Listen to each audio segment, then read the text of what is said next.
Been a few weeks since our last rally on September 10th, and we had to cancel September 24th rally due to Hurricane Fiona. Our next rally will be October 15th, this Saturday. I look forward to seeing everyone. I hope everyone fared out well in the aftermath of Hurricane Fiona, and we wish everyone the best and hope everyone is okay. As we prepared and weathered this physical storm, we are also preparing for the storm ahead, the one created by the elites, globalists, and our governments. The storm that will destroy all democracy, rule of law, and freedoms in all forms as we know them. We see them all dwindling away every day. The Liberal government wants Canada to introduce and launch a federal digital ID program. A digital ID that can integrate several systems into one convenient QR code that controls healthcare, telecommunications, financial services, food stability, e-government, travel and mobility, social platforms, humanitarian response, and e-commerce. The COVID-19 pandemic has led to a heightened focus on the power of medical data, specifically so-called jabba passports. These passports by nature served as a form of digital ID. Digital identity was always the end game. Currently, our government is fast-tracking the digital age in Canada. Trudeau is pushing forth the Great Reset at any cost. Canada will impose a federal digital ID program to help the World Economic Forum develop a global ID system. Since the COVID passports failed, they are outright demanding that everyone carry proof of their digital ID. It is not Canada, but the ruling Liberal government that will force upon Canadian society not introduce this digital ID program, whether citizens like it or not. Prime Minister Justin Trudeau is in the process of transitioning Canada into a mini replica of Communist China, where digital ID is a critical component. On a world basis, Canada is on the leading edge of digitizing identification and currency. Several provinces, including Ontario, Saskatchewan, and New Brunswick, are planning on launching digital IDs by the end of 2022. The federal government is now partnering with organizations and lobbyist groups to investigate the usefulness of a nationwide digital ID. The Liberal government has admitted in writing that they have an ongoing $105.3 million contract with the World Economic Forum to introduce digital identities for travel to Canada called the Known Traveler Digital ID. The project is described as the World Economic Forum initiative to enable governments to access verifiable claims of travelers' identity using a digital identity prototype. According to Leslie Lewis, it's incredibly concerning that the same Prime Minister who is signing our country up for this digital ID experiment also ordered the freezing of bank accounts of people who bought a t-shirt to support the freedom protests. Why is there an aggressive push to digitize Canada in 2022? So, what exactly is a digital ID?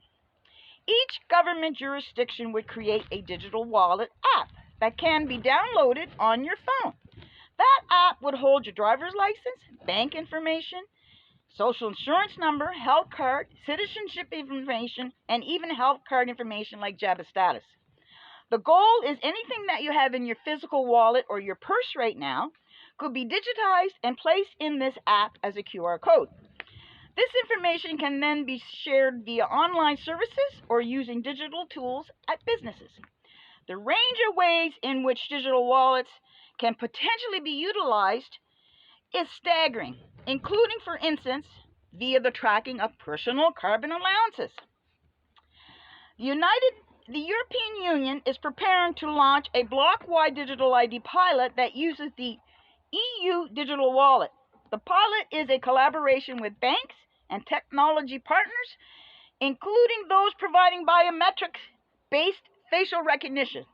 The EU, meanwhile, describes the wallet as a biometrically secured app. The federal government quietly unveiled a national identity program in August.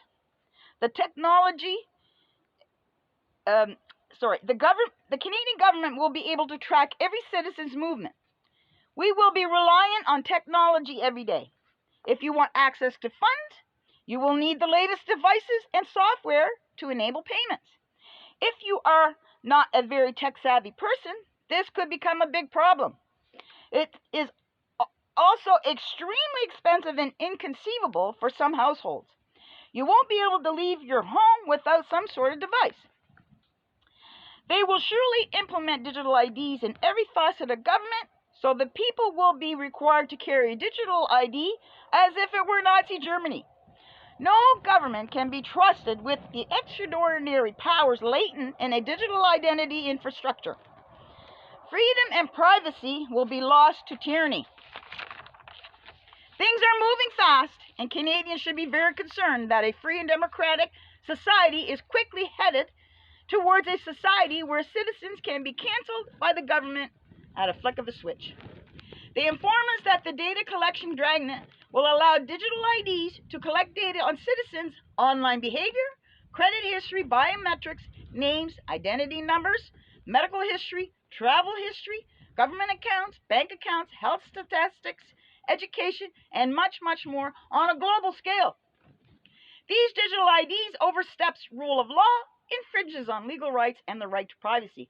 Moreover, the system may be a tool for comprehensive government surveillance, as well as suppression of dissent from the ruling government.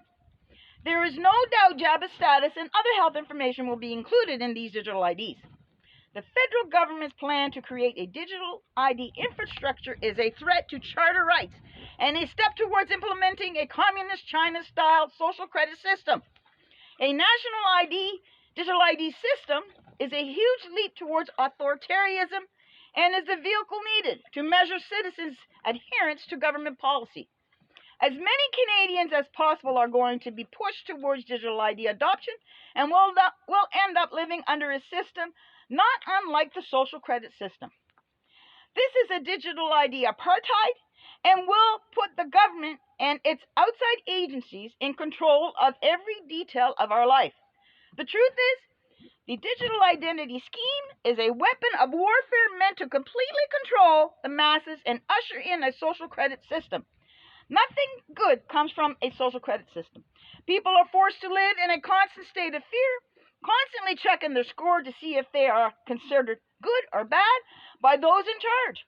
Digital IDs lay the path for social credit systems. Without them, a credit system would not be possible. For digital ID to fully provide its benefit to society, it needs to be underpinned by foundational government credentials such as birth certificates, citizenship documents, and driver's license. These documents sit at the center of the identity ecosystem and are the means by which we obtain other trusted identities such as banking cards, employment credentials. If social credit systems are the main course, digital IDs are the starter. Without them, implementing a social credit system wouldn't be possible. Remember that. Digital identification systems are ripe for abuse. Digital ID pose one of the greatest risks to human rights of any technology that we have encountered. Worse, we are rushing headlong into a future where technologies will converge to make this much more severe. All social credit systems will be based on digital ID, thereby enabling or disabling our full and free participation in society. Governments can effectively banish people from participating in society with digital IDs. We've seen a glimpse of this with the Jabba passports. A digital ID that allows tracking of everyone and every interaction and thereby control of the population with rewards and punishments is the Chinese social credit system. We are on the road to Beijing, and Canadians should be apprehensive. Alarm bells should be going off all over the country. Canadians have good cause to fear. The World Economic Forum Digital ID proposal advocates for collecting data from aspects of citizens' lives and has pushed for world governments to track its citizens using digital ID to promote their Great Reset agenda. They argue that banks and financial institutions should spearhead digital identity efforts. The financial institutions in Canada are heavily invested in creating a digital ID. It naturally leads to the next development, digital currency. The Bank of Canada is actively working with the government to study the feasibility of a central bank digital currency. The Canadian Bankers Association advocated for the creation of a federated digital identity scheme in Canada. They say the plastic cards are old technology and should be replaced with a new biometric digital ID system. What is the main motivation behind pushing for a digital currency? Creating a digital currency would give the federal government, through the central bank, even more control over people's wealth. Cash allows an individual to have a financial asset separate from institutional and government control. A digital dollar would link everything to the government, and your wealth would literally be numbers on a screen, not transferable to a physical commodity. No financial transaction, paycheck, or increase of wealth could happen without the cooperation of the government and banks. What is a central bank? A central bank is a financial institution given privileged control over the production and distribution of money and credit for a nation or a group of nations. Central banks possess the exclusive right to manufacture notes in an economy. All the central banks across the world are involved in issuing notes to the economy. This is one of the most important functions of a central bank in an economy, and due to this, the central bank is also known as the bank of issue. We see in the day-to-day banking business that the commercial banks do not keep the entire depositor's money as cash in hand. Creating digital IDs and digital currency is about government control. The real reason for this war on cash is to have a cashless society that is easily monitored, controlled, manipulated, weaponized, and locked down and plays right into the hands of the government and its corporate partners. We all know who they are, right? Digital ID and currency allows the government and corporate allies to completely lock down people's lives. A digital currency would make all financial transactions easy to scrutinize by a corrupt globalist Trudeau liberal NDP government. Seizing more control over people's lives is the agenda of a communist radical left, which is the goal of this tyrannical, power-grabbing, hungry government, which is being aided by the financial and corporate institutions of Canada. Upon becoming cashless, we will be using central bank digital currencies. Every action you take will be tracked, traced, and monitored, and everything can be shut down at a moment's notice. Everyone will be in the system. A fully digitized, cashless economy would grant banks and other corporations unprecedented power and control over our daily lives. As a result of this new digital identity and central bank digital currency system, all of our transactions will be electronic by the year 2030. And that is what is now being offered to Canadians, Europeans, and other Western nations. In a cashless society, the power is transferred from people to the corporations and the state. This means the central banks will have complete control over your money and will be able to program it so that it can be spent on certain things in certain places. The government could easily have your money reprogrammed to limit future purchases of such taboo items. The possibilities are endless. So, what's the bottom line? Once we get digital programmable money, where and how you will be allowed to spend your money will depend on your social credit score. A world where the only allowed currency will be government issued and government controlled digital currency. Creating a digital currency would give the federal government, through the central bank, even more control over people's wealth. The World Economic Forum's entire Great Reset hinges on two things: establishing a global digital identity and a global digital currency for every man, woman, and child. Now in China, along with every other country in the world who adopts the digital ID and digital currency, will be able to freeze bank accounts and prevent the freedom of movement of their citizens by simply changing a QR code. Prime Minister Justin Trudeau is systematically ushering in a neo-totalitarian society. For nearly 7 years, our Prime Minister has worked to fulfill the great globalist task list. Trudeau is a destroyer of democracy, and he will not be satisfied until every vestige of individual freedom is stamped out within Canadian society. Does this not align with social credit implementation? Darn right it does. In this we discover a fraudulent agenda, one which media in Canada are presently hiding from the public. The digital ID system, as they are being developed today, are ripe for exploitation and abuse, and to the detriment of our freedoms and democracies. In the design and development of a digital ID systems, we must advocate for the principles of data minimization, decentralization, consent, and limited access that reinforce our fundamental rights. That means the use of a digital ID should not be mandated. We should have the option to say no to any demand that we have a digital ID without prejudice and negative repercussions.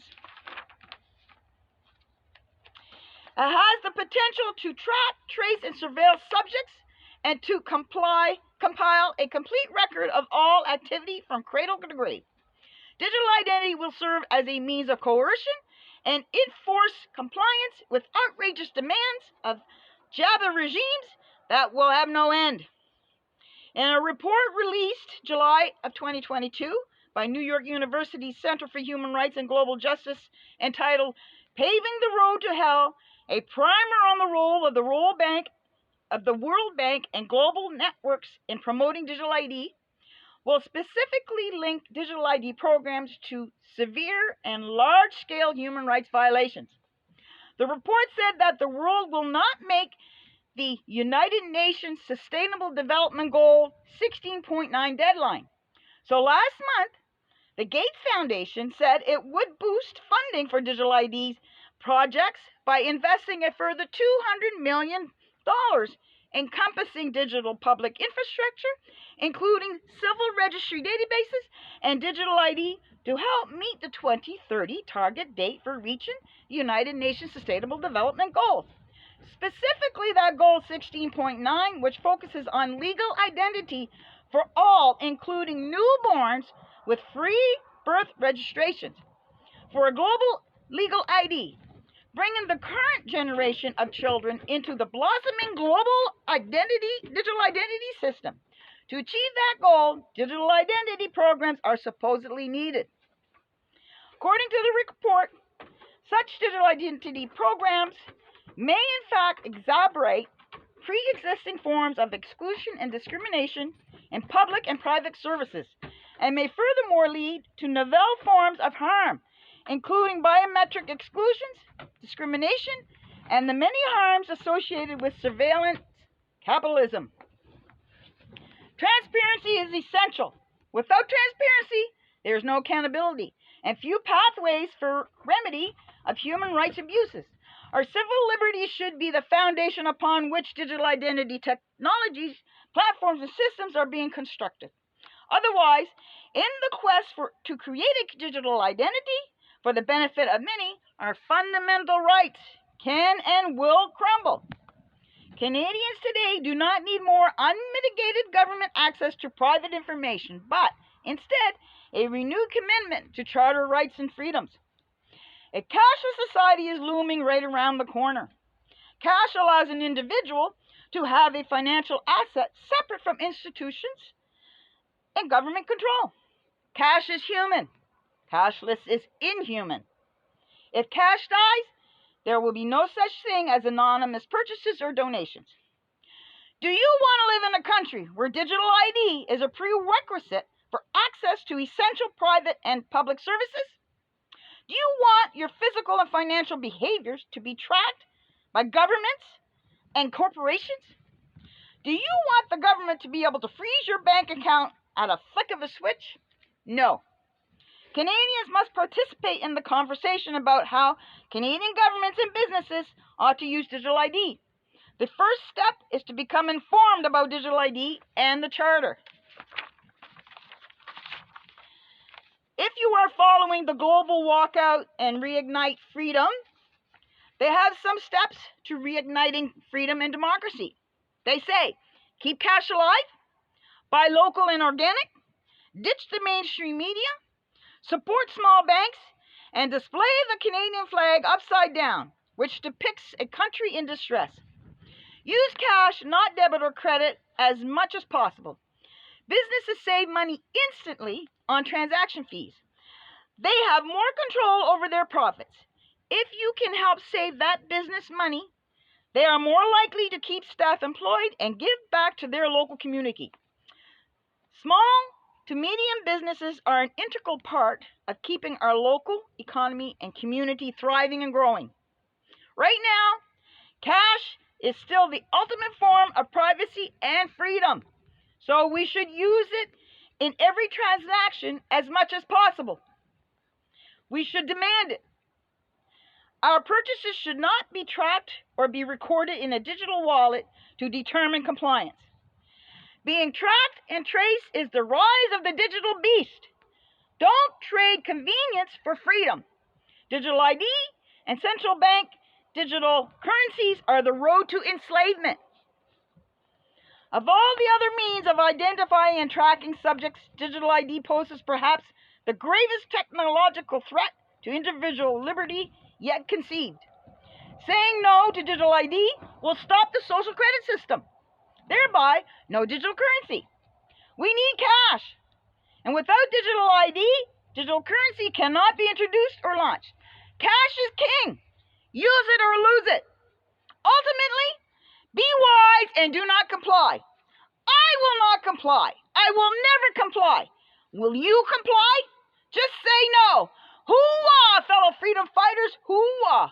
Thank you, and we'll see you tomorrow, Saturday, October 15th at City Hall at noon for our next rally. Adios.